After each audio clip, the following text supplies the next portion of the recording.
उम्मीद है पहले वाले वीडियो आपने अच्छे से देखे हैं और अपना होमवर्क अपनी कॉपियों में नोटबुक्स में कर लिया है।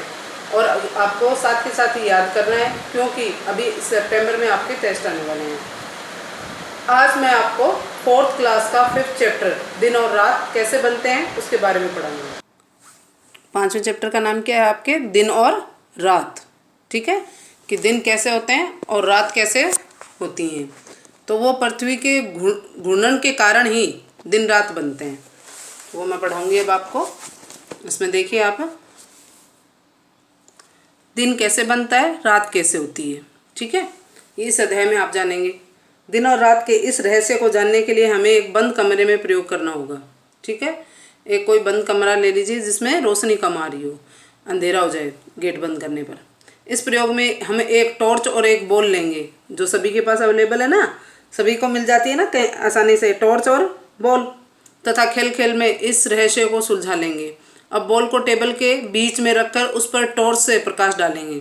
ठीक है, प्रकाश डालने पर हम पाएंगे कि जिस तरफ से बॉल पर प्रकाश पड़ रहा है उस तरफ से बॉल दिखाई दे रही है, जबकि उसके पीछे के हिस्से पर अंधेरा है। देखिए यहाँ पर क्या है, आपने क्या है, छोटी बॉल ली है और इस पे क्या है, प्रकाश डल रहा है, तो ये क्या हो रहा है, यहाँ पे प्रकाश पड़ रहा है, तो ये दिन, ठीक है, रहा है। इस तरफ से बॉल दिखाई दे रही है जबकि उसके पीछे के हिस्से पर अंधेरा है। यहाँ पर क्या है, अंधेरा है, इसका कारण है बॉल के पीछे के हिस्से पर प्रकाश नहीं पड़ रहा है।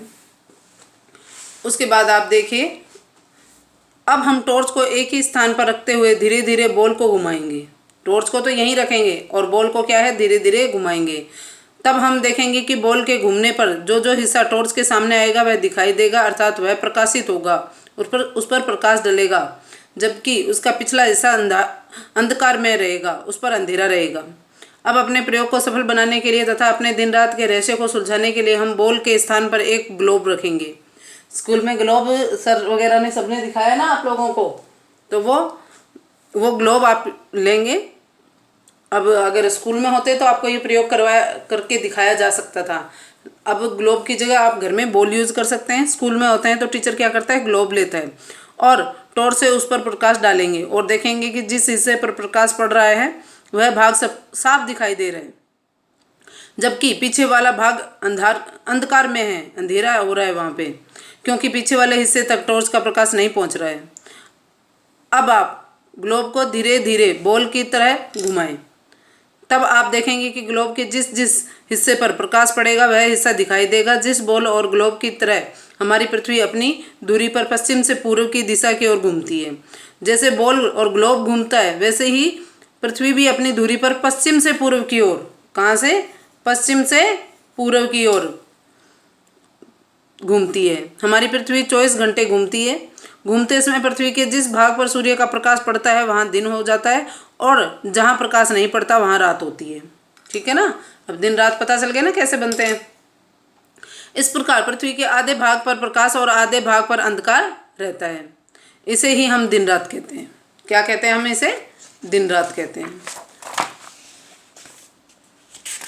तो एक बार मैं इसको रिपीट करवा देती हूँ आपको कि दिन, जैसे आप प्रयोग क्या करेंगे, प्रयोग करेंगे, आप एक बॉल लेंगे और बॉल को और एक टॉर्च लेंगे। बॉल और टॉर्च को लेकर एक अंधेरे कमरे में चले जाएंगे। अंधेरे कमरे में जाकर और आप क्या करेंगे, उस बॉल को एक टेबल पर रख देंगे। ठीक है, टेबल पर रखने के बाद उस पर क्या है, प्रकाश डालेंगे।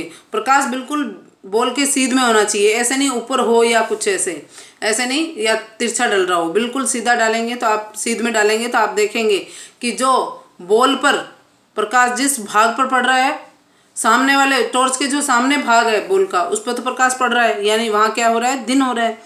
और जैसे जैसे इसे बॉल को थोड़ा थोड़ा आप घुमाएंगे, टॉर्च को सीधा रखेंगे, बॉल को थोड़ा थोड़ा पश्चिम से पूर्व की ओर घुमाएंगे, तो आप देखेंगे कि जैसे जैसे घूमते हैं तो हिस्सा बदलता रहता है। और इसी तरह हमारी पृथ्वी भी अपनी दूरी पर घूमती रहती है और उस पर दिन रात बनते रहते हैं।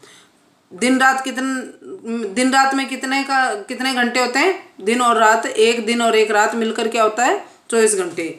वैसे बोलचाल की भाषा में हम क्या कह देते हैं, एक दिन में कितने घंटे होते हैं, 24 नहीं, दिन और रात दोनों मिलाकर ही 24 घंटे होते हैं।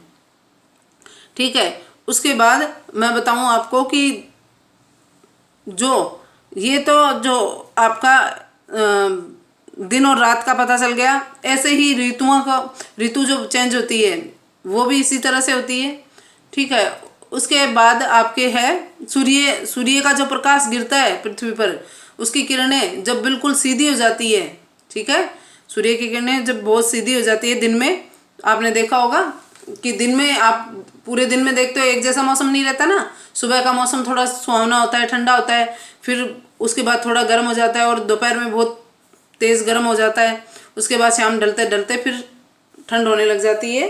ठीक है, इस तरह से होता है। तो आपके ये भी किस तरह से होता है, जो एक दिन में ही मौसम में जो बदलाव आता है वो कैसे होता है, वो इस तरह से होता है कि वो जब सूर्य का प्रकाश, सुबह जब सूर्य की किरणें निकलती है तो वो पृथ्वी पर तिरछी गिरती है। सूर्य की किरणें जब तिरछी गिरती है तो धूप तेज नहीं होती है, गर्मी तेज नहीं होती है।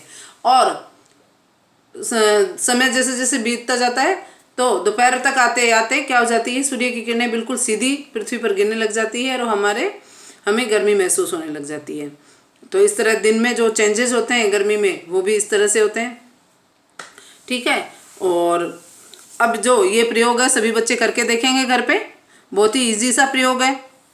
और इस वीडियो को आपको अच्छा लगे तो इसे लाइक करें और चैनल को सब्सक्राइब करें।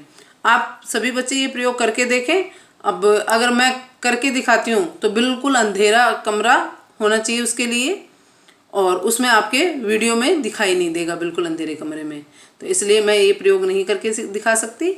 आप लोग इस तरह का प्रयोग करके देखेंगे खुद, बहुत इजी है, इसमें तो कुछ करना ही नहीं है आपको, तो आप ये प्रयोग करके देखें।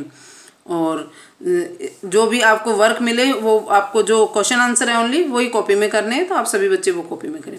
Thank you. Hello, good morning बच्चों।